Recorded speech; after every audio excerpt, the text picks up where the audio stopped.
we're in the main entrance to the bunker, and I've got a light with me this time. And here's the main bunker area where so much activity has occurred in the past. So I'm just going for a walkthrough. I haven't been here for quite a while. Give you a good look around.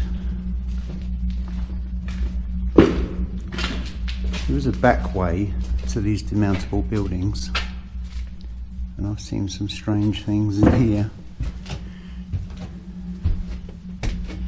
These rooms were created by the Essex Police for firearms training. As you can see, the damp has certainly got into it.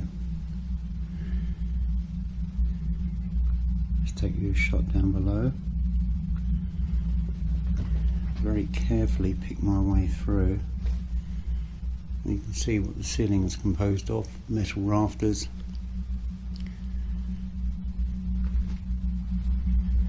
Just gingerly make our way through.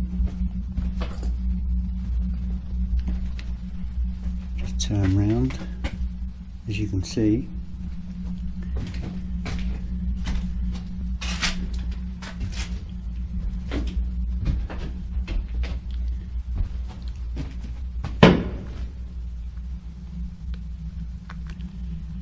you can see there, some moron was actually made in the tent to set light to the building, because it's just made from plasterboard.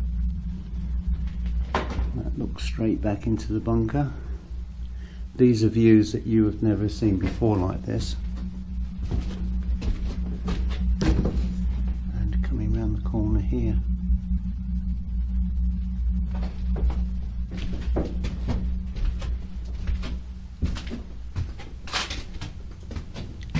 and that takes us back out of the bunker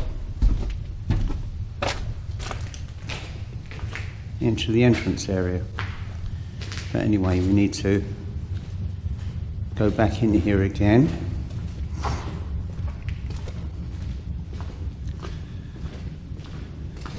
I'm just trying out this new Feiyu Tech G5 3-axis gimbal for my GoPro 4. So I'm not quite used to it, so you might see one or two anomalies in my camera work. It's just a question of getting used to it.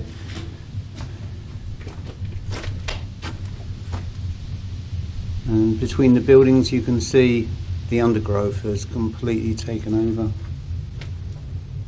Now we're back into the first Nissan hut, the one that we used to use on our investigations.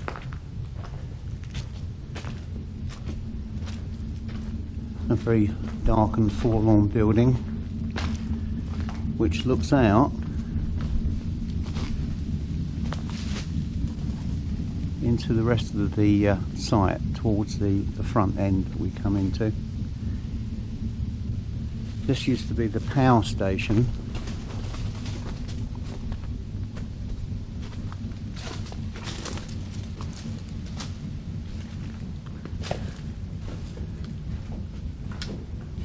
As you can see here is the old boiler and the pipe work.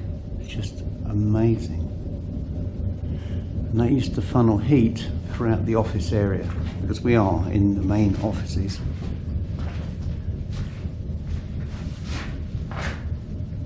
I've picked up orb activity here in the past. I've not yet picked up any EVP. Let's give you some unusual views to make comparisons with. Like from this window looking out towards the other Nissan hut. And this vintage World War II and post-World War II fuse box. Remember that Marconi Company, electronics, aviation experts, took over this site following the end of World War II, after it was used as a homeless camp by soldiers that found it difficult to return back to normal civilian life. And for a brief period, quite a lot of Polish people lived in this area.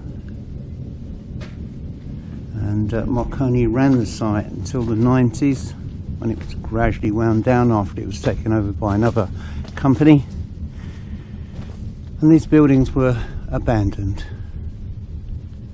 And these are original historic buildings relating to a tumultuous period of history, particularly so for the Americans that flew here, and also the RAF towards the end of the war, when they were part of Special Operations Executive and they were dropping agents into occupied Norway and other parts, and also supplying supplies across to Eastern Europe, most notably at that time Yugoslavia, as General Tito was our #1 friend in that part of the world during that period of history. And of course Tito's Yugoslavia became Communist Yugoslavia, and then of course in many years later all those affiliated countries which formed Yugoslavia broke up into nothingness, into smaller states. Okay, now we're coming into this building, which I think was used for briefings by air crews. These are really historic buildings, just left to rot. A little bit like Pavelia in some ways. You know, buildings that had purpose just being left to neglect, and damage being caused by board views that come over here.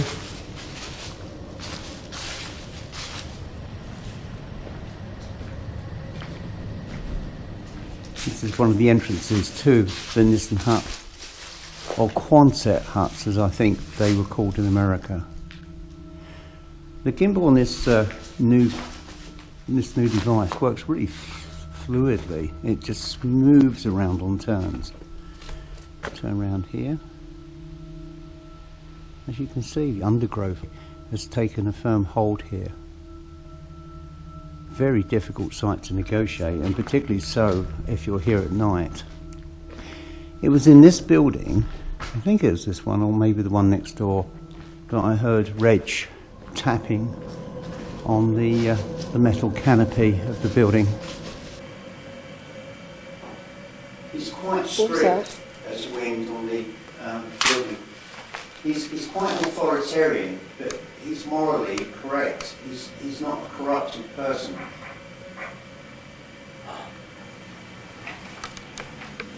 What the hell's that? Someone tapping? Yeah. There's a door here. It's interesting. There's a door right beside me. Is that where you heard it? Yeah. I thought I heard it in the roof. I thought I heard it on the roof. Perhaps it's above them, Okay, but it was to my left. I thought I heard it up here. I could hear someone, just about there. Yeah, tapping. Yeah, it's like someone tapping on the roof. Okay, if you're doing that, could you do that again, please? That made me jump. Well, I think that was intended to scare us. Could you do that again, please? That was quite distinctive, that knock. Yeah, that was... What did you hear it as, Dan? Well, I was just standing here pointing my camera, and it sounded like a hand tapping. Yeah. A positive knock. I mean, that was as clear as day. Because a tree, you felt it wasn't banging. That wasn't a tree.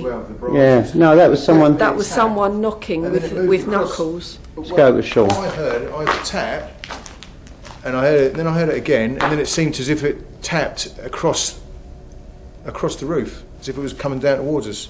Somebody was tapping, yeah, trying to distract us. Yeah. Well, okay, you've run out of tape, yes? Yeah. We'll go back to our equipment, we'll change the tape over, have a short break, and then we'll come back and we'll finish off. That's interesting, isn't it? What? I just heard a footstep over there. Like that. By the door.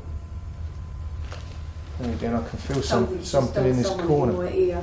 Yeah, there's something going on here. Someone just tinkled something in my ear.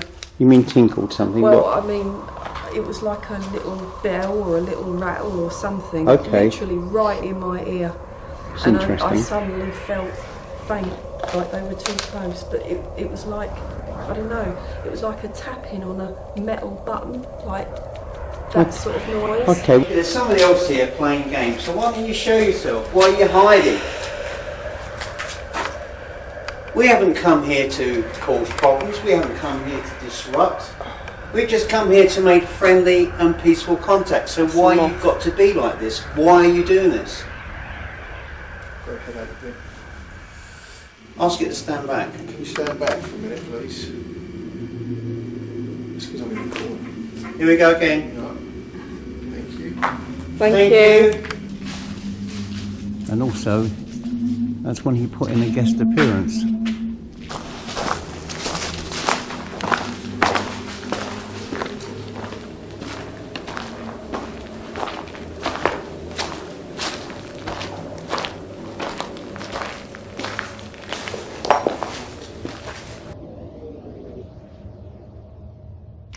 Coming out here, we're going through a breach in the side of the Nissen hut. Some woodland here. You know, I can't identify any at the moment, but there are plants growing wild here which were native to North America. When the Americans came over, following their entry into war, following Pearl Harbor, they felt that the war may have dragged on for years and years and years, and so what they wanted were a few reminders of the comforts of home, and particularly in the flora and fauna, and certainly a number of plants were allowed to grow here. One, I believe, was a sequoia, and certainly on site in different parts are examples of sequoia trees growing naturally, and also smaller plants as well. Can't say they introduced any animals. The only native we have now in this country, which originated in North America, is the grey squirrel. But as you can see, what a sad relic. Now we're going back out from where we came in. Just feel the silence.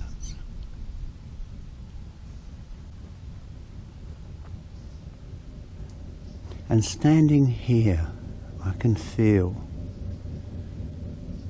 all those men around me. Men who served here, have come back in spirit. People that lived here after the war when it was abandoned and turned into a homeless camp. And maybe one or two Polish people too, who knows.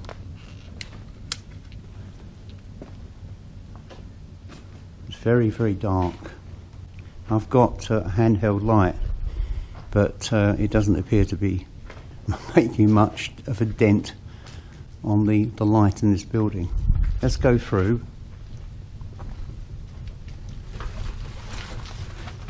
Door to nowhere. And that literally takes you into the undergrowth. There's just no way of getting through. Used to be a doorway down there that was bricked up on the left many, many moons ago. Probably by Marconi.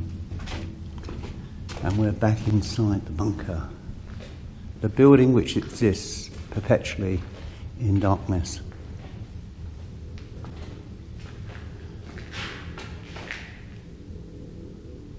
Yeah, I can feel very, very strong presences in here.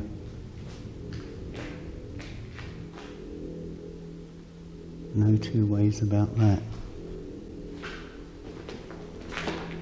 Let's just continue through. This is only a brief tour. I haven't got enough spare batteries, etc., to continue for any lengthy period.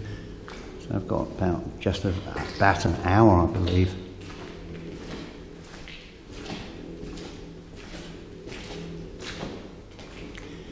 This window here, many people have felt the same experience of actually sensing somebody standing here waiting longfully for aircraft to return from bombing missions.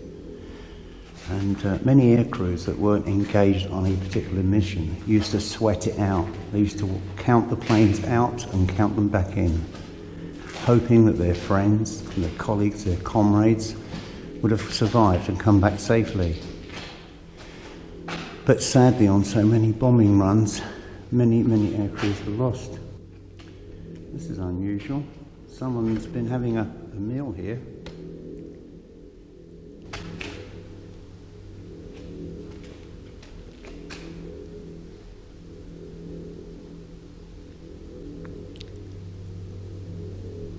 Which means someone's sleeping rough here, I think.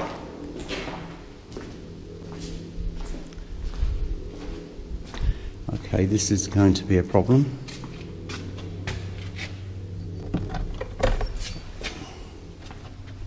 Make our way through. We're back out into the light. But it doesn't make the passage any easier when you look through the undergrowth and the trees that have sprouted up in what, 20 odd years. This used to be cut clear. It was just grass between buildings. And yet the trees have gradually managed to retake everything that they claim to be their own.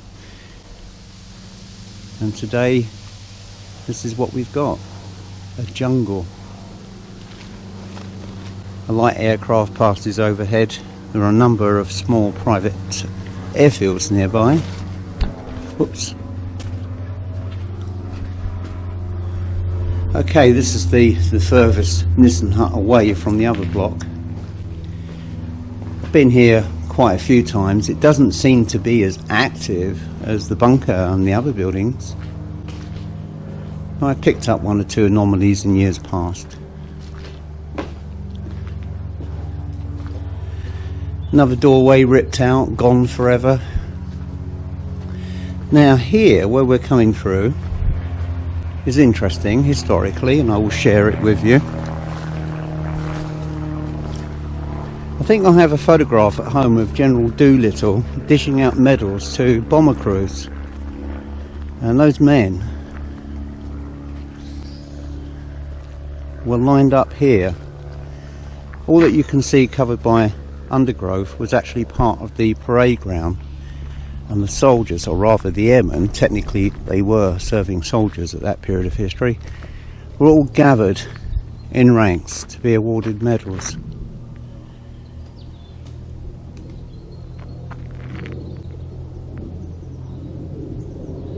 Now, of course, mostly it's all overgrown.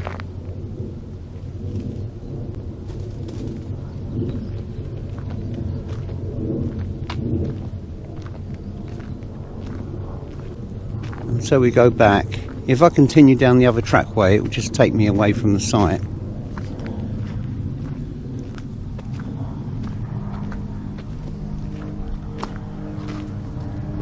We'll just wander over here.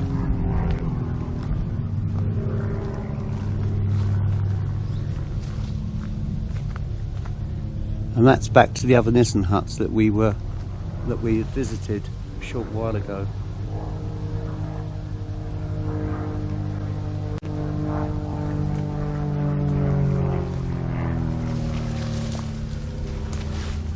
There's a lot of bramble and an awful lot of nettles here. As you can see,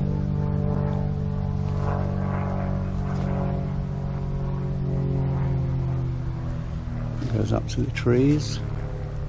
I do like this camera. I'm just showing you one of the effects. It can rotate fully at 180 degrees.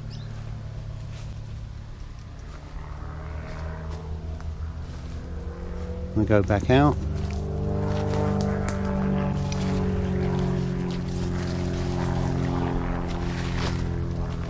It's very difficult walking along with a light in one hand and the camera in the other on the gimbal.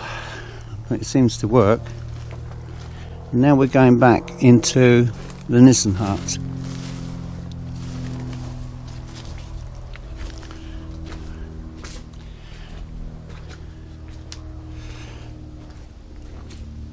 These buildings were so simple to erect. They were invented by a Captain Peter Nissen, I believe, in World War I.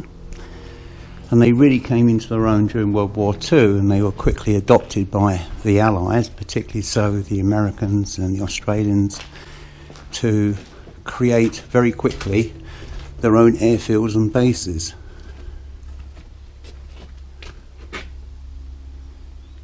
But for some reason they were renamed Quonset huts. Never quite sure why. Anyway, we're wandering through. Just need to adjust this camera.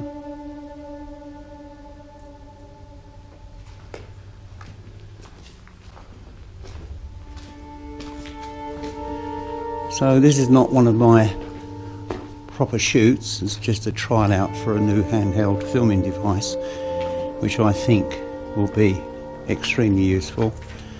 This is like a little dispatch office, and it's still here after so many years. You can see it's just very plain, very basic.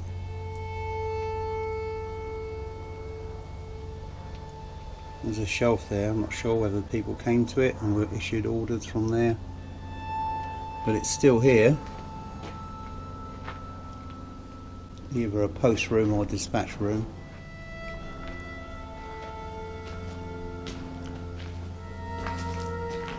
And more holes in the structure of the building, unfortunately.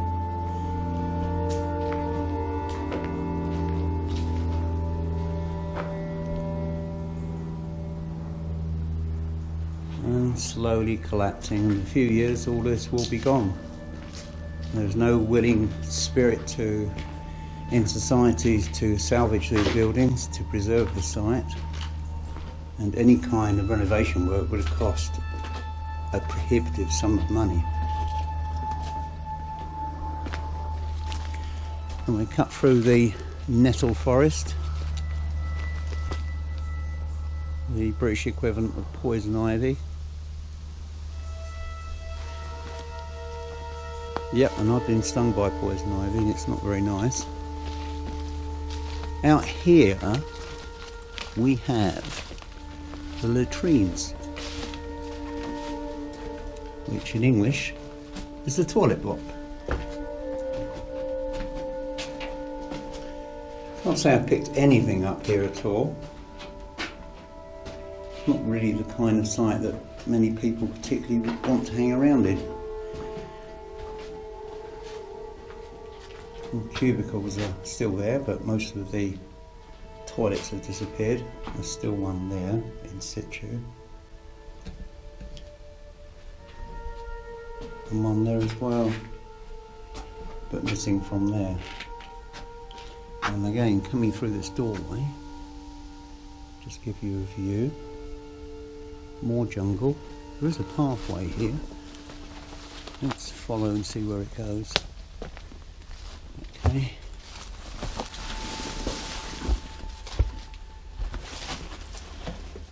And back into the bunker. And here we are, yet again.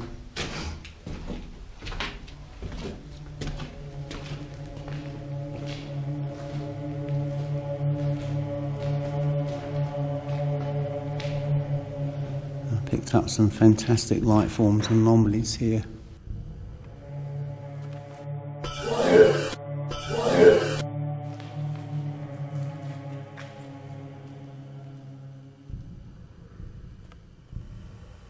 We mean you no offence. We come in peace. Do you that? Yeah. Shh. Thank you. That made me jump, actually. I know. We come in. It's a kind of heaviness in the air.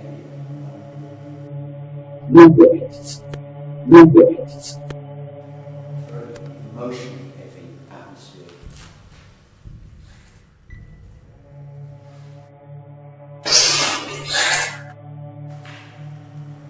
Yeah, I ain't got nothing. I'm getting slight chest pains now. Yeah, I've been very chesty since I've been in here. Found it a bit difficult breathing, you know. Yeah, it's like sharp, little tiny sharp pains in my chest. Yeah, it's weird. Oh, wow, something weird just came straight down from the ceiling. Yeah. I thought it was an orb, I'm looking at the camera towards the doorway of the demountable building, and it looked like it went into a string, but I'm not sure. I need to review that on camera.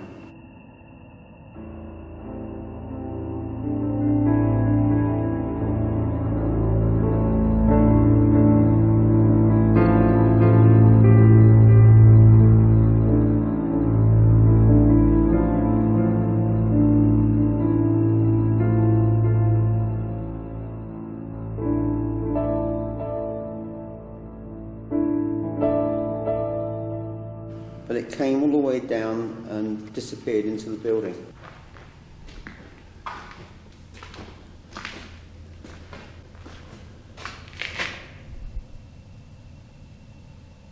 Amazing place. Let's see if we can go up to the ceiling. I'm playing around with this button. There you go. That is the concrete ceiling.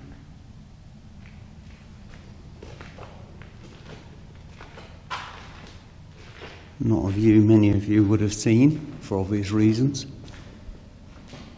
Even the light clusters are still there, of course they're post-World War II. Let's go back.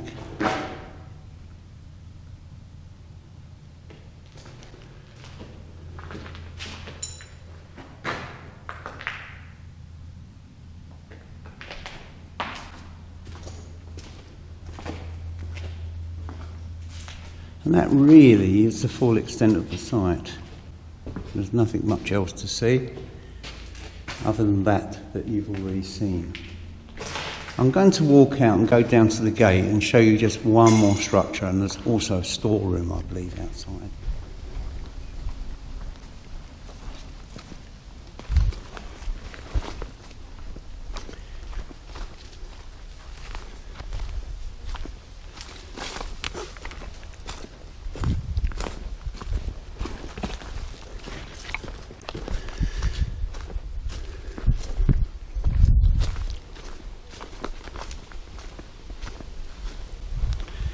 Just before we come off site, this is one of the outhouse buildings.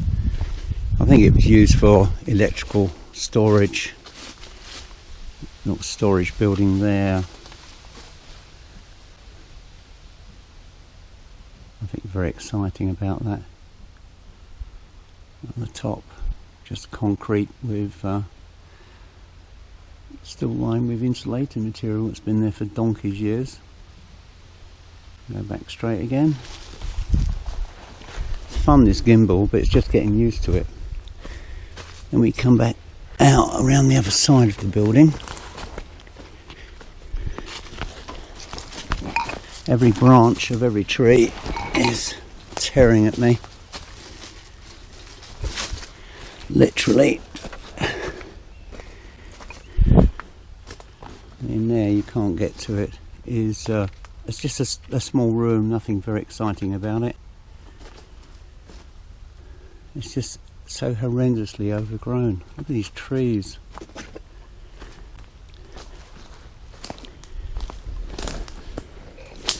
Every type of plant you don't want to meet on your ramble is here. Okay, now we're coming out of the site.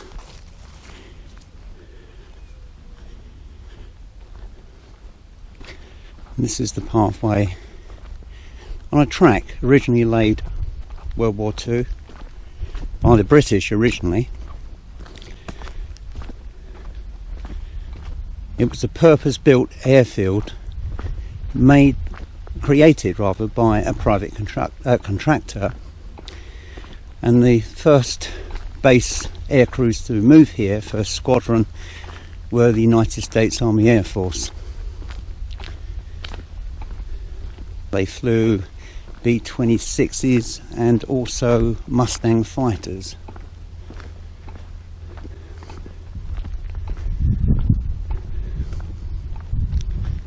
And here is the walkway I pointed out earlier that runs to the other Nissan huts and the parade ground area. As you can see there.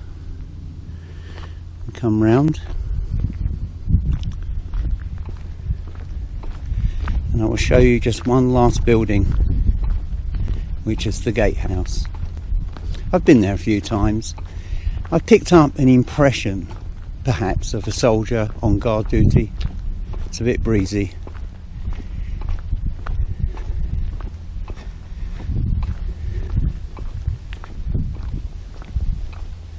And if by magic, here is the guardhouse.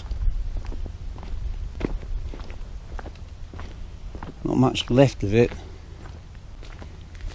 And of course, like most buildings here, virtually impossible to get into, so I'll just give you a view. I presume there would have been a toilet in there and a rest area, and obviously an office dealing with the day-to-day admissions to the base and personnel leaving the base, checking passes, etc., to make sure that people are entitled to leave or to get in. Now we're going to walk down to the other part of the site, which I've never actually filmed. These buildings were constructed as part of the Airfield complex, where it had its own personal cinema for the air crews. Sadly, a mortuary.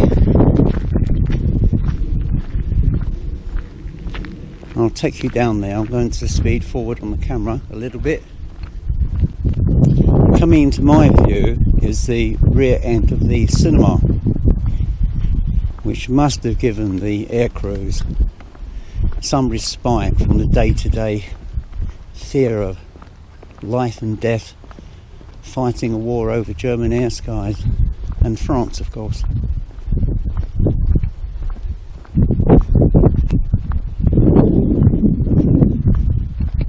It's well gated here.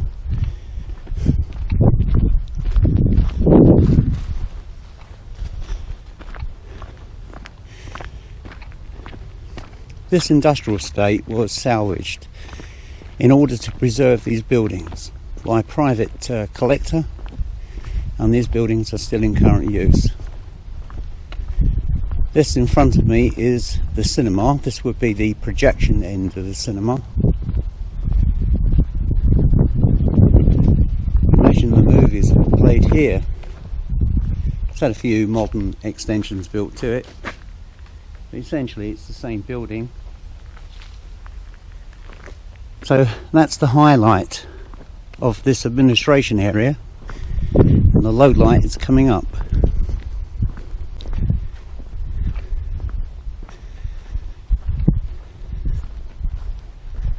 And here in front is a garage, but during World War II it was used as a mortuary.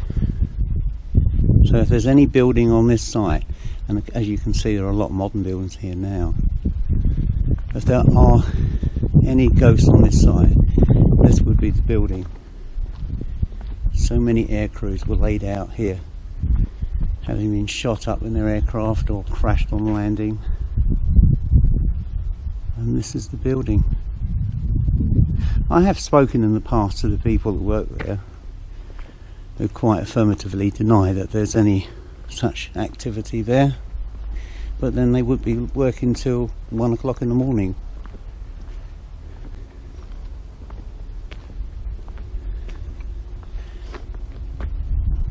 As you can see, you've got the modern amongst the old,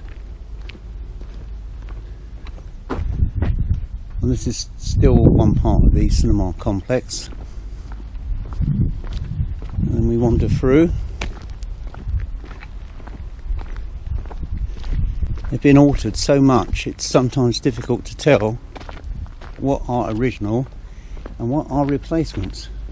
But I can safely say this little building here is one of the original buildings, which still stands here.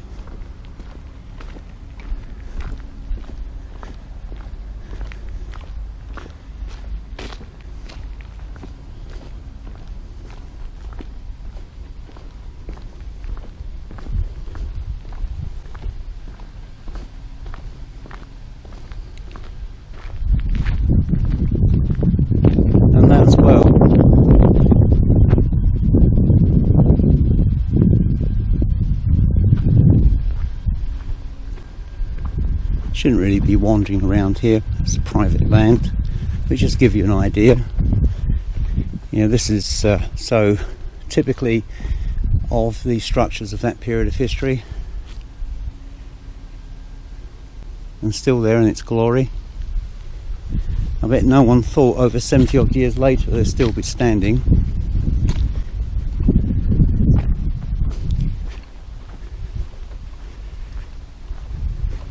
And now we're coming up to the cinema.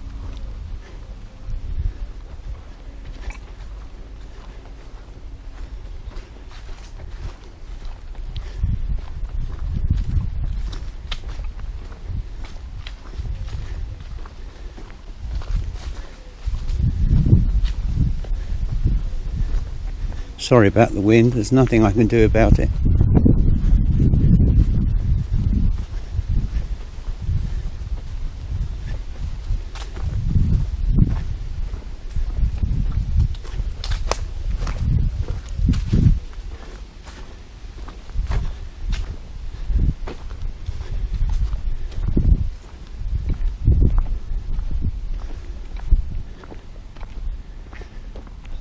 And now we're back at the front of the cinema with the mortuary building just beyond.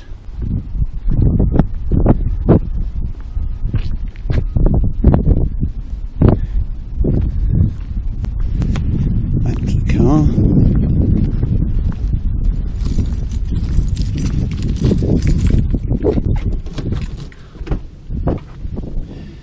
Okay, that's the end of my GoPro Hero test of the new Feiyu Tech gimbal.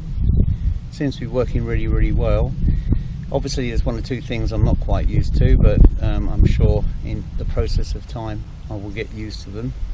But it's been a particularly interesting exercise. And for all of those of you wondering when is my next production, as I've mentioned before, I'm off to Romania at the end of this week. I'm there for a week. It's going to be a week's hard work filming. I hope to get a lot of enjoyment looking at the wonderful buildings that exist there, and of course the history of Transylvania. Absolutely fascinating. Anyway, time for me to sign off. Still a few things to do in preparation for my trip, and as I mentioned very quickly, I've now got a broadcasting area reserved and ready with green screen for future presentations.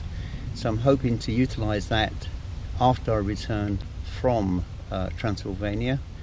I'm getting a new digital upgrade very shortly so that the system will be much more fluid and more effective than what it's been so far. But I'm hoping to be able to produce a lot of material from there which I can share across the internet with you. Anyway, time for me to sign off, and no, Poppy isn't here today. It's too dangerous walking around with the glass on the floor. But anyway, I'll catch you another time. So much to do today and so little time. But I hope that you've enjoyed this little snippet as we've wandered around the former bunker site at the old RAF Rivenhall.